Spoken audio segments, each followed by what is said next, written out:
오늘 본문 말씀은 창세기 27장 1절에서 10절 말씀인데 우리 함께 교독하도록 하겠습니다.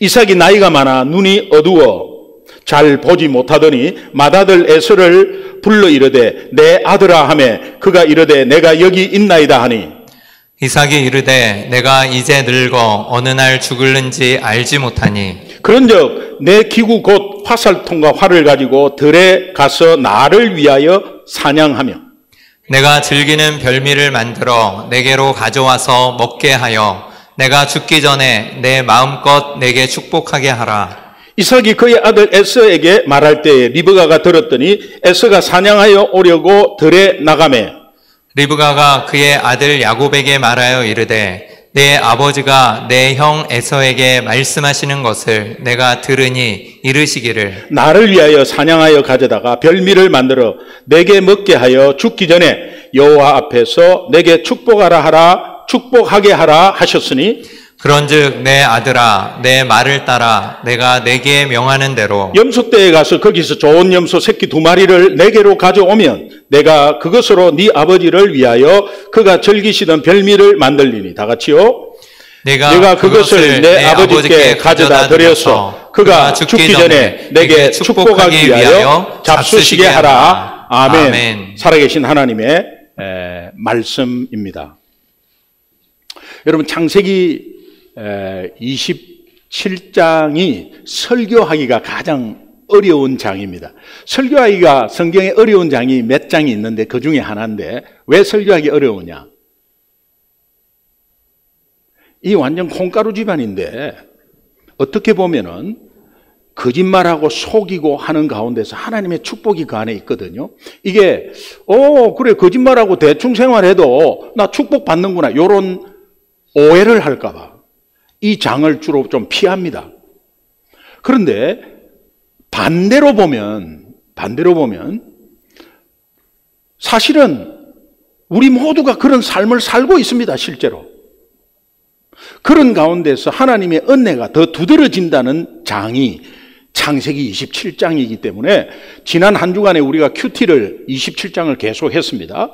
그런 가운데서 제가 일부러 이 장을 더 좀 묵상해야 되겠다 해가지고 주일 말씀을 준비했습니다. 이 창세기 27장을 읽으면 믿음의 가정에서 가족 간에 서로 속이고 서로 그 속인 것 때문에 갈등하는 모습을 볼 수가 있습니다. 어떻게 보면 불신자 가정보다 더 못한 느낌이 옵니다. 정말 콩가루 가정, 이게 막장 드라마 같은 그런 내용이에요. 나아가서는 이 모습이 꼭 우리 인생사의 전체 축소판이다 해도 과언이 아닙니다. 그러나 우리 눈으로 보면 부족하고 좋지 못한 모습이지만 그 속에서도 하나님의 섭리와 계획 안에서 약속의 말씀이 이루어지고 있다는 것이 놀랍습니다. 여러분이 연약하고 부족하고 속이고 또 거짓말하고 그런 한 주간의 삶을 안 살았으면 좋겠는데 또 나름대로 살았잖아요. 그런데도 불구하고 이런 오늘 기회를 또 주시고 하나님의 은혜로 우리를 이끄시는 거 전적인 하나님의 기적 같은 역사입니다. 믿으시면 아멘. 한마디로 하나님의 은혜예요. 우리는 때로는 불신자 가정보다도 더 못할 때가 있습니다. 저는 돌아보면 내가 목회자 맞나? 우리 목사 가정 맞는 거예요, 진짜. 이런 때가 있다니까요. 불순종하고 실수에 실패를 거듭하고 있는 부족하고 모자라는 우리 인생에 그럼에도 불구하고 지금 이 자리에 앉아서 예배 드리고 있는 저와 여러분들의 모습 자체가 우리 인생 가운데 약속의 말씀이 이루어지고 살아계신 하나님이 역사한다는 증거 아니겠습니까? 전적인 하나님의 은혜입니다. 이런 연약하고 부족한 모습이 믿음의 조상 아브라함의 인생에도 있었습니다. 그리고 이삭에게도 있었습니다. 야곱에게도 있었습니다. 마찬가지 이것이 우리에게도 동일하게 일어나는 현상입니다. 그렇지 않습니까? 완벽한 것이 없고 우리가 우리 자신을 보면 안 됩니다. 불가능해요. 안 됩니다. 그렇기 때문에 이 땅에 예수님 오신 거 아니겠습니까? 그렇기 때문에 우리가 연약해서 주저앉아 있는 게 아니라 그렇게 주저앉아 있더라도 예수님을 바라봐야 회복력이 있고 예수님을 바라봐야 복은 하지 않습니까? 우리를 돌아봅시다. 부모님이 우리가 어릴 때에 말이에요. 부모님이 나 때문에 안타까워하고 속상해한 일이 있었잖아요. 꼭 없는 것 같이 앉아 있는데 있었잖아요. 그리고 또 우리가 결혼하고 자녀를 낳고 나서 우리가 자녀로 인해서 안타까워하고 속상한 일이 또 있습니다. 그렇게 본다면 인생은 희노애락이라고 하는데 이것을 영어로 표현하니까 The Four Basic Human Emotion이라고 그래요. 그런데 이것이 기쁨, joy, 분노, anger, 슬픔, sorrow, 즐거움, pleasure 이런 인생은 부모님 때도 있었고 현재 나에게도 있고 앞으로 내 자녀에게도 동일하게 일어날 것입니다. 이재철 목사님 설교를 한번 들은 적이 있는데 인생은 반복이다 이런 말씀을 하시더라고요. 인생은 반복이다. 이 말씀을 하시면서 전도서 1장 9절 10절 말씀을 인용했습니다. 우리 같이 한번 읽어보시죠. 전도서 1장 9절 10절 시작. 이미 있던 것이 후에 다시 있겠고 이미 한 일을 후에 다시 할지라 해 아래에는 새 것이 없나니 무엇을 가리켜 이르기를 보라 이것이 새 것이라 할 것이 있으랴 우리가 있기 오래전 세대들에도 이미 있었느니라. 아멘. 해 아래는 새 것이 없습니다. 그리고 우리가 있기 오래전부터 다른 전 세대들도 이미 있었던 일을 우리가 지금 경험하고 있는 겁니다. 세상이 아무리 변해도 이 말씀은 내가 지금 겪는 일이 어떤 일이든 그것은 예전에 다 있었던 일의 반복에 지나지 않는다. 그런 의미로 말씀하는 겁니다. 공감이 됩니다.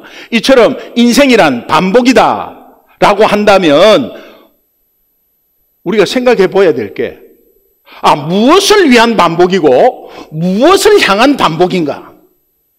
이 진지하게 한번 생각해 봐야 합니다. 왜? 이민 왔던 우리 아버지 세대, 저 1세대 이민 100년이 넘었는데 지금 3세대까지 있는데 거기에 와서 여기 잘 살고 하면 인생이 펴게 하겠다고 열심히 살았습니다. 그리고 우리는 또 살고 있습니다. 우리 자녀는 영어도 잘합니다. 그러면서 또 살고 있습니다. 그런데 무엇을 위한 반복으로, 무엇을 향한 반복으로 살고 있느냐? 이거 믿는 우리로서는 다시 한번 생각해 봐야 된다. 좋은 학교, 돈, 출세, 학군, 세상적인 성공, 우리 인생이 이것만을 위해서 가는 반복이라면 다람쥐 쳇바퀴 돌듯이 가는 겁니다. 다람쥐 쳇바퀴 도는 것은 운동은 좀 할 수 있어도 거기에 자기 힘만 낭비되고 자기 살만 갉아먹는 그런 삶이 되지 않아요? 그러니까 나중에는 그 삶이 결국 허무하고 무의미하게 자신 인생만 갉아먹는 그런 인생이 되고 만다는 것입니다. 세상적인 욕심의 삶이 대를 이어서 반복된다면 그 인생은 참으로 허무하고 더덥고 어리석고 불쌍한 인생이다. 예수 믿는 인생 그렇게 되면 안 된다는 거예요. 이런 맥락에서 우리 모두는 다시 한 번 더 내가 걸어가고 있는 인생이 정말 무엇을 위한 반복이고 무엇을 향한 반복인가를 여러분 진지하게 다시 한 번 더 생각해 봐야 합니다. 오늘 설교 제목처럼 예수 믿고 있는 저와 여러분이 인생이 나를 위한 것이 아니라 내 개인의 안위를 위한 것이 아니라 이제부터는 하나님을 위해서 하나님을 향한 인생 되기를 주님의 이름으로 축원합니다. 하나님 말씀 안에서 하나님을 위한 하나님을 향한 인생이 될 때에 그 인생은 날로 새로워지고 응답이 넘치고 살아나고 회복되는 인생이 될 줄로 믿습니다. 이런 축복이 대대로 이어지기를, 이런 축복이 여러분 자녀에게 계속해서 반복되기를 주님의 이름으로 축원합니다. 아멘. 우리가 스트레스 없이 산다는 것은 불가능해요. 그러나 나쁜 스트레스 없이는 살 수 있어요. 좋은 스트레스는 제가 말씀드린 대로 영적인 긴장감이다. 영적인 긴장감은 그 스트레스가 좋아요. 우리를 살려요. 그러나 다른 데 쓸데없이 염려 걱정하고 두려워하고 미리 막 없는 일을 끄잡아서 걱정하고 이런 것은 완전히 백해무익하고 우리 몸을 상하게 하고 갉아먹는 스트레스예요. 여러분 운전할 때 운전 시동을 걸잖아요. 시동 걸 때 이런 분이 있습니까? 내가 시동을 걸었습니다. 이제 걸었습니다. 이게 아니죠. 요거죠. 네, 걸었습니다. 그러고 나서 이제 출발하기 전에 내가 운전하고 갈 때 중앙선에서 차가 넘어오면 어떡하나? 그 다음에 어떤 오래된 차가 타이어가 플랫 돼가지고 튕겨나서 내한테 오면 어떡하지? 그리고 공사하는 차가 사다리가 그냥 풀어져 갖고 날라와서 내한테 받치면 어떡하지? 이런 생각을 하지 않지 않습니까? 왜 그렇습니까? 우리는 보험에 들어놨기 때문에 그냥 그렇게 믿고 가는 것입니다. 우리 인생 마찬가지입니다. 여러분, 우리 인생에 3일 뒤에 이런 일이 있으면 어떡하지? 6개월 뒤에 이런 일, 그 바보 같은 인생이에요. 예수 보험에 들어놨으면 믿고 그냥 가는 겁니다. 그리고 오늘 내 주어진 것에서 운전 제대로 잘 하면 되는 거예요. 그런데 이 나쁜 스트레스 없이는 없이 살 수 있는 유일한 방법은 말씀 안에서 순종할 때 가능한 거예요. 본문은 믿음의 사람 이삭과 리브가가 하나님 말씀에서 잠시 벗어났을 때 어떠한 일이 벌어지는가를 우리에게 보여줍니다. 자기의 욕망대로 하고 얼마나 어처구니 없는 결과가 그들에게 오는지를 우리에게 보여주는 거예요. 먼저 본문의 내용을 제가 잠시 1절에 10절에 요약하도록 하겠습니다. 이삭과 리브가는 각각 에서와 야곱을 더 사랑했습니다. 여러분 편애했다고 알고 계시죠? 두 사람은 하나님의 약속의 말씀에서 벗어나 있기 때문에 하나님의 뜻을 빙자해가지고 자신들의 선호하는 뜻이 이루어지기를 바랬습니다. 두 사람 다. 이삭은 전통과 자신의 선호, 맏아들 에서가 장자권을 이어가기를 원했어요. 자신의 선호는 자신이 좋아하는 것, 그것으로 고집했어요. 반면에 리브가는 하나님의 계시를 직접 받은 사람이거든요. 하나님의 계시를 그것을 알고 있기 때문에 그것을 빙자해서 자신의 열심이 들어가 가지고 둘째 야곱이 장자권을 빨리 받기를 원했어요. 분명한 것은 두 사람 모두 리브가가 쌍둥이를 임신하고 있을 때 하나님의 계시를 알고 있었습니다. 창세기 25장 23절을 보면 여호와께서 그에게 이르시되 두 국민이 네 태중에 있구나. 두 민족이 네 복중에서부터 나누어지리라. 이 족속이 저 족속보다 강하겠고 큰 자가 어린 자를 섬기리라. 다시 말하면 에서가 야곱을 섬기겠다는 거예요. 그 야곱의 그 민족이 나중에 에서의 민족보다 더 강하겠다고 하나님이 계시로 말씀하는데 이것은 전적인 하나님의 선택과 은혜입니다. 그러나 이삭이 나이가 많아서 이제 그 말씀이 흐릿해지면서 판단력이 흐려졌는데 이 말씀을 기억하지 못하고 그 말씀에서 벗어나서 에서에게 자기 장자가 받아야지, 장자가 맏아들이 받아야지. 우리는 딸 아들이야, 아들 하는 것 같이 이게 예수 믿어도 아들 하는 사람이 있잖아요. 예. 그러면서 장자의 축복을 고집합니다. 창세기 25장 23절에 계시를 직접 받은 리브가는 둘째 야곱이 아버지 이삭으로부터 장자의 축복을 받는 것을 하나님이 말씀하셨기 때문에 그것을 받게 하기 위해서 잘못된 열심으로 자기 남편을 속이고 아들이 아버지를 속이게 하는 방법을 찾게 됩니다. 하나님의 약속을 이루기 위해서라면 이루기 위해서라고 명분을 내놓지만 리브가의 방법은 선한 방법이 아니지 않습니까? 가족과 하나님 앞에 죄 짓는 거죠.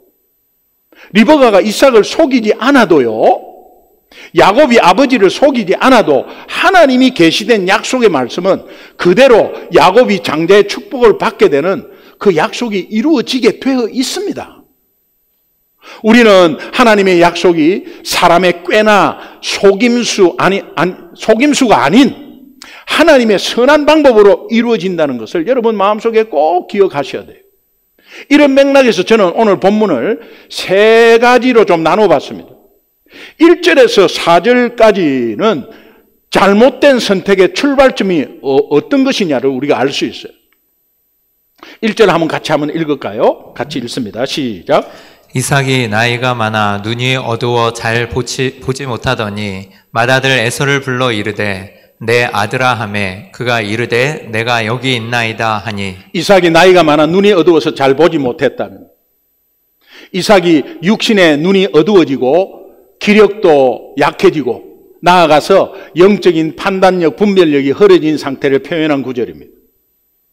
이삭이 아들 둘 중에 에서에게 내 아들아 그렇게 말하는데 원문에는 내 사랑하는 아들아로 되어 있습니다. 이삭이 에서가 어릴 적부터 편애한 것을 이렇게 우리는 짐작할 수 있습니다. 이삭에게는 전통적으로 첫째 아들이 중요했습니다. 내려오는 그 첫째 아들이 그게 장자권을 가진다는 것이 늘 전통적인 것이었습니다. 2절 한번 읽겠습니다. 2절 읽습니다. 시작. 이삭이 이르되 내가 이제 늙어 어느 날 죽을는지 알지 못하니. 여러분 이게 이제 보면은 곧 지금 임종하는 마지막 어떤 이 유언 같은 이런 분위기 아니겠어요? 이때 이삭의 나이가 137세입니다. 창세기 26장 말미에 에서가 이방 여인과 결혼하는데 그때 에서의 나이가 40입니다. 그럼 이삭이 에서를 몇 살 때 낳았죠? 잘 모르고 계시죠? 60세에 이삭을 낳았습니다. 그러면 창세기 26장에는 이삭의 나이가 100세예요. 그런데 이제 27장에 바로 와서는 이삭의 나이가 137세입니다. 이때가. 그렇다면 26장과 27장 사이에는 37년의 시간의 갭이 있습니다. 이것을 여러분이 먼저 좀 알고, 이 구절을 보면 이삭이 곧 임종을 맞이하는 상황인 것 같습니다. 그런데 창세기 35장 28절에 나중에 보면 이삭이 이로부터 43년 후에 180세에 하나님의 부르심을 받습니다. 43년 동안 꼬랑꼬랑 하는 거예요.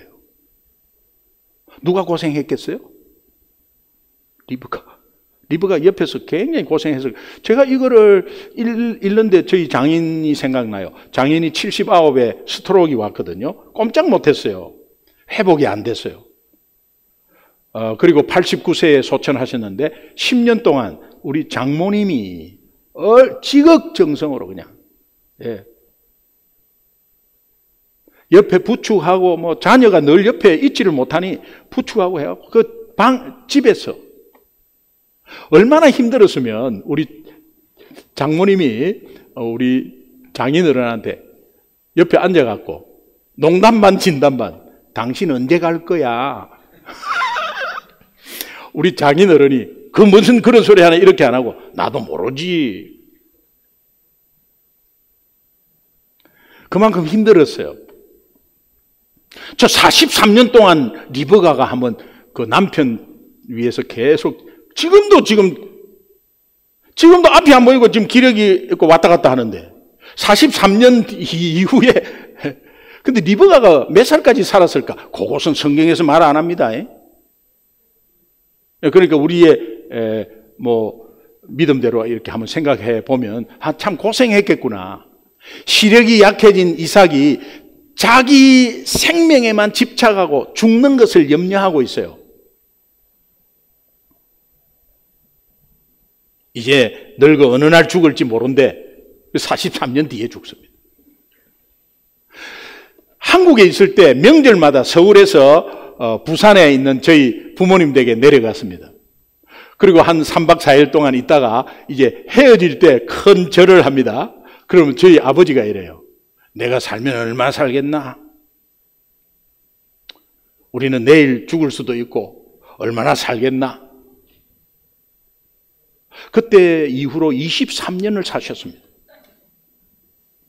그러니까 이게 나이가 들면 자꾸 죽는 것을 이렇게 자꾸 두려워하는, 기력이 극도로 약해진 이삭이 아마 그런 마음을 가진 것도 이해가 갑니다.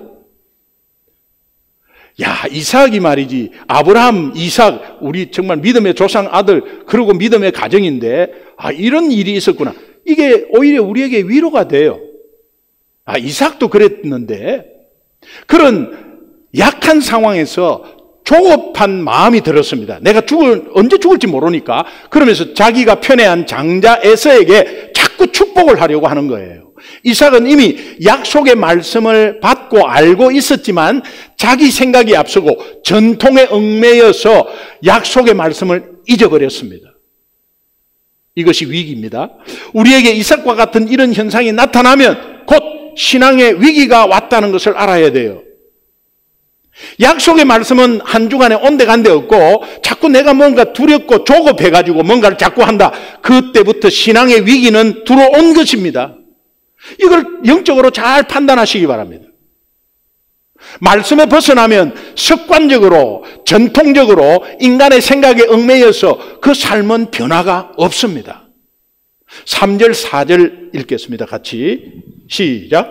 그런즉 내 기구 곧 화살통과 활을 가지고 들에 가서 나를 위하여 사냥하여 내가 즐기는 별미를 만들어 내게로 가져와서 먹게 하여 내가 죽기 전에 내 마음껏 내게 축복하게 하라. 이삭이 지금 얼마나 자기를 위하냐면 내가 즐기던 별미를 만들어서 할 때 본 원문을 보니까 나를 위하여가 또 빠졌어요. 여기 번역에는 나를 위하여 만들어 내게로 가져오고 먹게 하여 나로 먹게 하고 내가 죽기 전에 내 마음껏 나에게 축복하게 하라.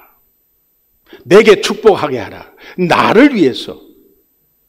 이삭은 장자인 에서에게 축복하는 조건이 있었어. 자신을 위해서 별미를 요구하고 있어요. 이삭의 최대 관심사는 자기 입맛이에요. 우리 입맛대로 하는 거 있잖아요. 자, 이거 우리 적용하면은 하나님께 받은 이 축복의 권한이 공짜로 받았습니다. 그런데 우리 자녀에게는 만약에 네가 이렇게 아버지에게 해줘야 내가 너 축복할 거야. 이웃에게, 우리 교인들에게 내가 이렇게 내한테 해주면 내가 축복할게요. 이거가 얼마나 위험한가. 지금 이삭이 이 조건으로 하는 겁니다. 자기 입맛에 맞는 거, 자기 즐거움에 맞는 걸로 이삭이 해오면 내가 너에게 축복하겠다는 거예요. 여러분, 우리는 연세 드신 분을 노인이라고 하고 아니면 어르신네라고 해요. 어르신. 노인과 어른의 분기점이 무엇입니까? 다 연세 드신 분이 있습니다. 그런데 자기만을 아는 사람은 노인네예요. 그런데 자기 감정, 자기 입맛이 중요합니다. 그분들은. 근데 연세가 드셔도 자꾸 남을 위하는 사람은 어른이에요. 여러분 모두가 어른 되시기를 바랍니다. 이삭은 나만 아는 노인이 되어버렸어요. 단순한 음식이 아니라 자신이 좋아하는 것을 조건으로 하나님의 축복을 주려고 합니다.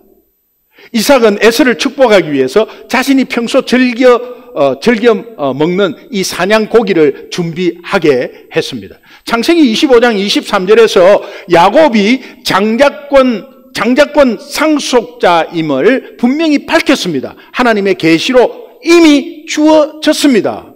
그리고 본문 바로 앞절에 사인을 주셨는데 창세기 26장 34절에 보면요, 에서가 이방 민족 헷족 속에 아내를 두 사람을 맞이합니다. 아내를 두 사람을 맞이했는데 유디치라는 사람과 바스맛이라는 아내를 맞이합니다. 지금은요, 그렇게 아내 맞이해 이방 여인을 맞이했구나 이렇게 하지만 그 당시는 이방 여인을 아내로 맞이할 때 이방 여인이 섬기던 신을 들어오게끔 인정하면서 맞이하는 겁니다. 그러니까 이게 벌써 믿음의 계승자가 아니라는 것을 사인을 보여준 거예요. 그러니까 이게 하나님 말씀대로 가는 거구나. 이렇게 빨리 알아차렸어야 돼요.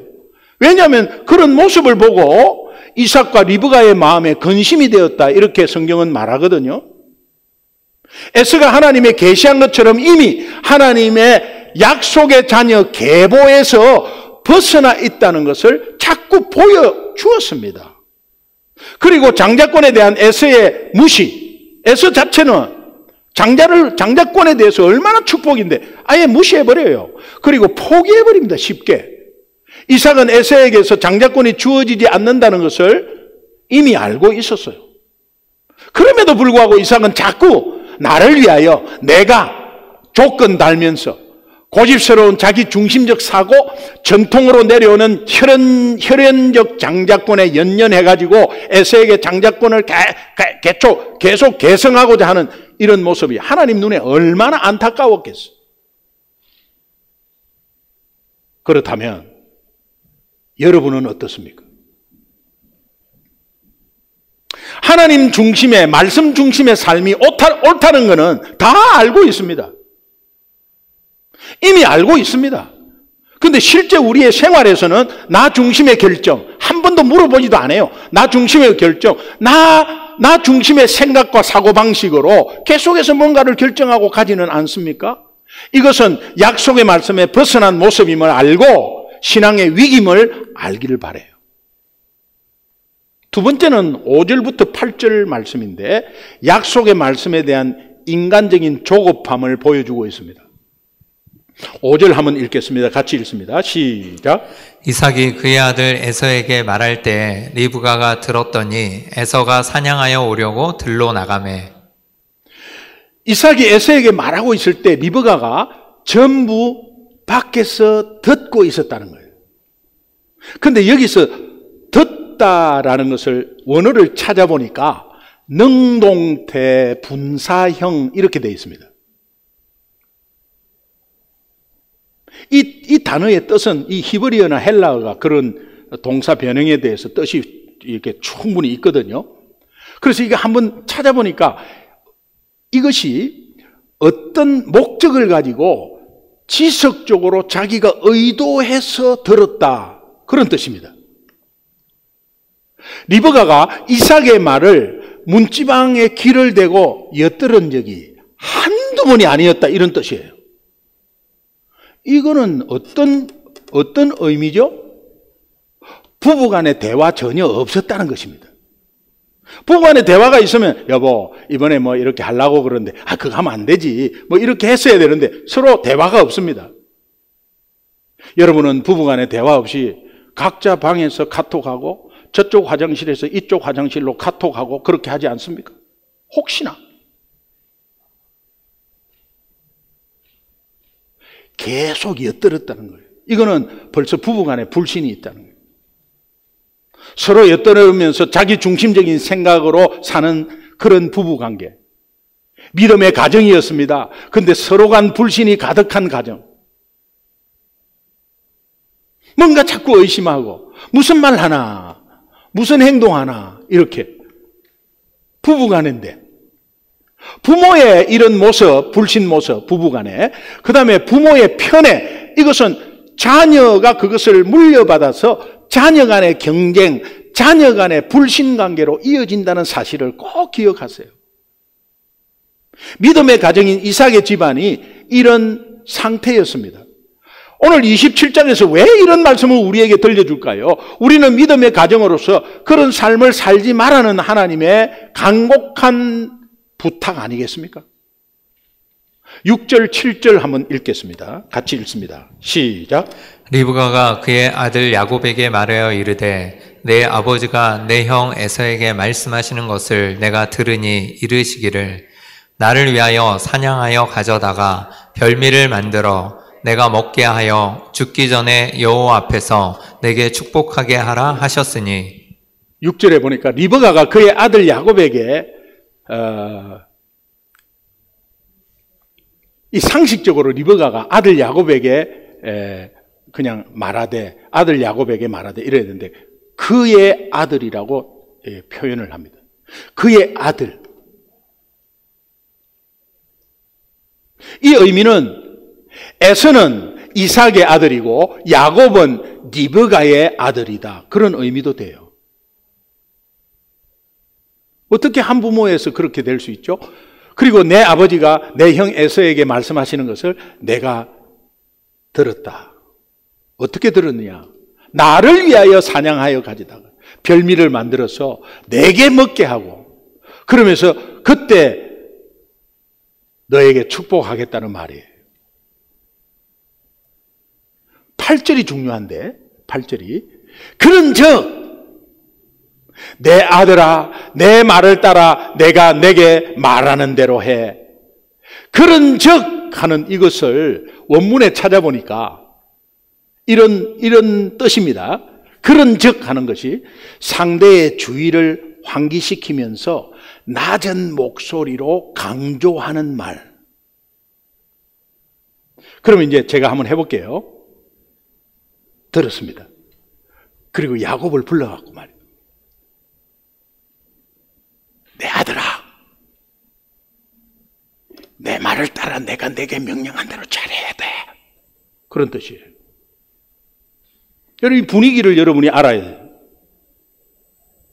아들아, 내 말을 따라 내게 막 이렇게 하는 게 아니라, 그런즉 하는 것은 상대의 주의를 확, 이리 와봐.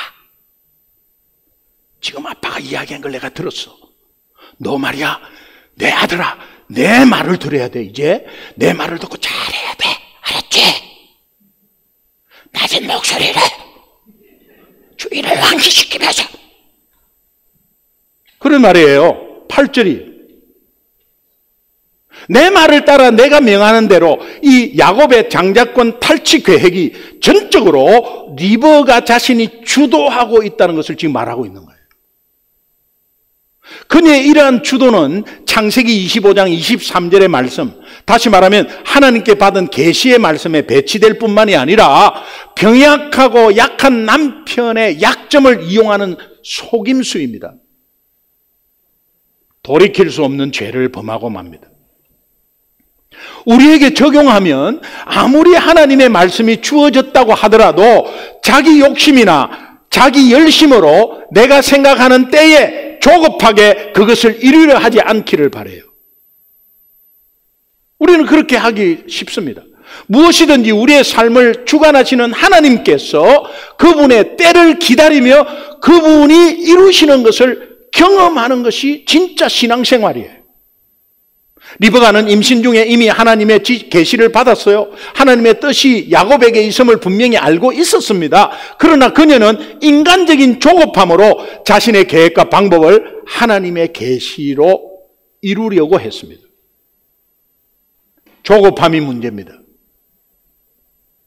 조급함은 두려움에서 오는 겁니다. 우리 아이에 대해서 조급하고 우리 남편에 대해서 조급하고 또 우리 앞길에 대해서 내가 뒤처지는 것 같으니까 조급하고 뭔가 자꾸 결과가 안 나오면 조급하고, 이것이 문제입니다. 사탄이 금방 역사해버려요. 조급함은 하나님이 주인이 아니라 내가 주인 될 때 나오는 현상이에요. 조급함이 위험한 것은 결국은 이 조급함으로 불신앙과 불순종으로 이어진다는 사실이 영적인 손해예요. 말씀을 절대 신뢰하고 그 말씀에 의지하고 내 문제를 하나님께 맡길 때 이 조급함은 사라지는 것입니다. 평안이 오는 것입니다. 조급함이 뭡니까? 말씀을 놓쳤기 때문에. 그렇다면 조급함이 없애려면 말씀 붙잡으면 됩니다. 심플합니다.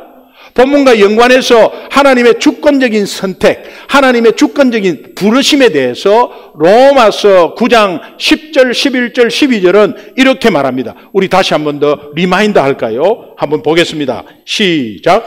그뿐 아니라 또한 리브가가 우리 조상 이삭 한 사람으로 말미암아 임신하였는데 그 자식들이 아직 나지도 아니하고 무슨 선이나 악을 행하지 아니한 때에 택하심을 따라 되는 하나님의 뜻이 행위로 말미암지 않고 오직 부르시는 이로 말미암아 서게 하려 하사 리브가에게 이르시되 큰 자가 어린 자를 섬기리라 하셨나니.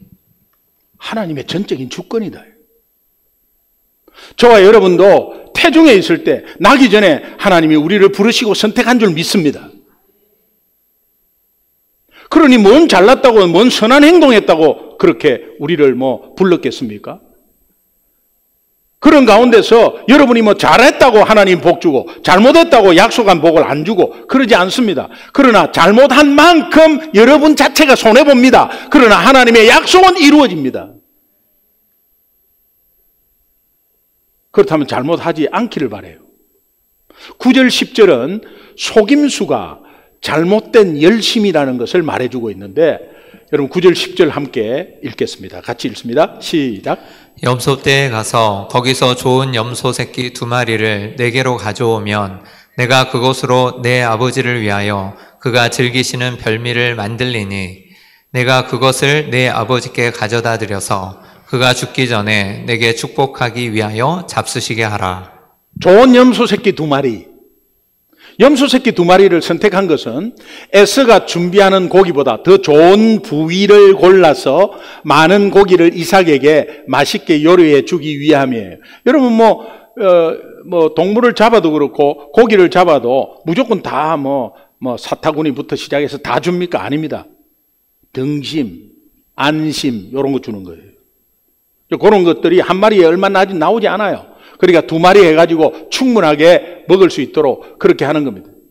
특히 염소는 야생동물의 고기와 그 맛이 거의 같다고 해요. 이삭을 속이기에 충분했습니다.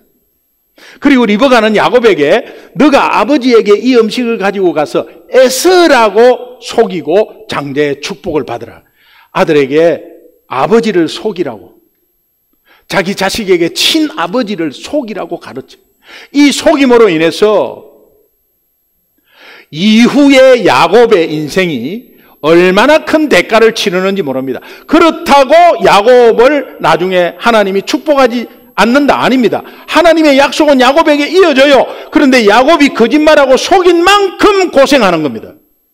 20년을 유랑생활하고 20년을 외롭게 지내고 20년 동안에 삼촌 라반에게 엄청 속임을 당합니다. 이것이 그가 속였던 대가예요. 그런데 그런 것을 안 해도 하나님의 약속은 자기에게 이루어져요. 잘못된 선택과 조급함 그리고 속임수, 이것은 갈등과 분열의 원인이 되죠. 우리가 살아가는 생활 속에서 끊임없이 일어나는 문제 아니겠습니까? 가정에서도 말이에요. 원인은 약속의 말씀에서 벗어나 있기 때문에 딱 하나입니다. 약속의 말씀에 벗어나 있다는 것. 따라서 본문을 통해서 우리에게 주시는 결론이 저는 2가지로 요약해 봤어요. 첫 번째는 약속의 말씀은 우리의 실수와 실패와 무관하게 이루어진다는 것입니다. 믿으시면 아멘. 오히려 약속의 말씀에서 벗어날 때 실수하고 실패하고 그 시간에 상처를 받습니다. 그 실수한 만큼, 실패한 만큼 시간적, 물질적, 육체적 손해를 보게 돼요. 건강 또한 그렇게 해서 상하게 되는 겁니다. 그만큼 손해보는 인생이 되어버리는 거예요. 그러나 그 인생이 약속한 인생이기 때문에 하나님은 축복합니다. 우리가 때로는 말씀에 불순종하고 내 생각대로 인간적인 방법과 속임수를 사용해서 갈등과 분열을 조장하게 하고 또 경험하게도 됩니다. 그 속에서 신실하신 하나님은 자신의 약속의 말씀을 하나님의 때에 선하게 이루어 가십니다. 하나님의 은혜예요. 기억합시다. 하나님의 말씀은 우리의 실수와 실패에 관계없이 반드시 이루어진다는 사실. 2번째 결론은 이웃과의 모든 갈등은 하나님의 말씀으로 극복하고 해결될 수 있어요. 왜? 갈등의 모든 원인이 하나님 말씀에서 벗어나 있기 때문입니다. 그러니 그 말씀을 극복하고 해결할 수 있는 것은 하나님 말씀입니다. 믿는 자에게 모든 갈등의 원인이 무엇인가? 남 탓, 환경 탓 아닙니다. 단지 약속의 말씀에서 벗어났기 때문이에요. 따라서 약속의 말씀 안에 있으면 당연히 갈등은 극복되고 해결될 수 있습니다. 믿으시면 아멘. 저와 여러분에게 공통적인 약속의 말씀이 뭡니까? 특별하게 약속의 말씀 주어진 게 잘 모르겠는데요. 그러면 복음이에요. 복음은 온쪽짜리 복음은 하나님, 인간, 예수님, 믿음 이 4가지입니다. 하나님은 사랑이시고 공의로우신 분이에요. 우리 인간 다 죄인이고 이거 스스로 해결할 수 없고 마지막 죽습니다. 이런 상황을 하나님이 아시고 이 땅에 예수님 보내주셨고 죄 없는 사람으로 또 하나님으로 이 땅에 오셔서 우리가 절대로 해결할 수 없는 죄 문제 그분이 다 담당하셨습니다. 십자가에서. 그리고 그분은 3일 만에 부활하셔서 하나님임을 증명했습니다. 이것을 내 마음으로 믿고 입으로 시인할 때 하나님 자녀되는 이 복음의 말씀 말이에요. 이번 주 내내 말씀 안에서 그 말씀을 절대 신뢰하고 복음 아니면 말씀 한 구절이라도 여러분 생활에 꼭 적용해서 이제부터는 나를 위한 인생이 아니고 나의 유익을 위한 인생이 아니라 오늘 설교 제목처럼 하나님을 위하고 하나님을 향한 인생으로 나아가게 되기를 주님의 이름으로 축원합니다. 이런 축복이 한 주 내내 매일매일 반복되고 여러분 자녀에게도 반복되는 은혜가 넘치게 되기를 주님의 이름으로 축원합니다. 저와 여러분에게 공통적인 약속의 말씀 복음이라고 분명히 말씀드렸습니다. 그리고 우리에게는 매일매일 큐티가 주어져요. 큐티 말씀에 30분만 투자하셔서 말씀 한 구절이라도 붙잡고 그 말씀으로 계속 생활에 적용하면 하나님의 무한한 지혜로 매일매일 여러분이 승리할 것을 믿습니다. 우리 함께 기도하겠습니다.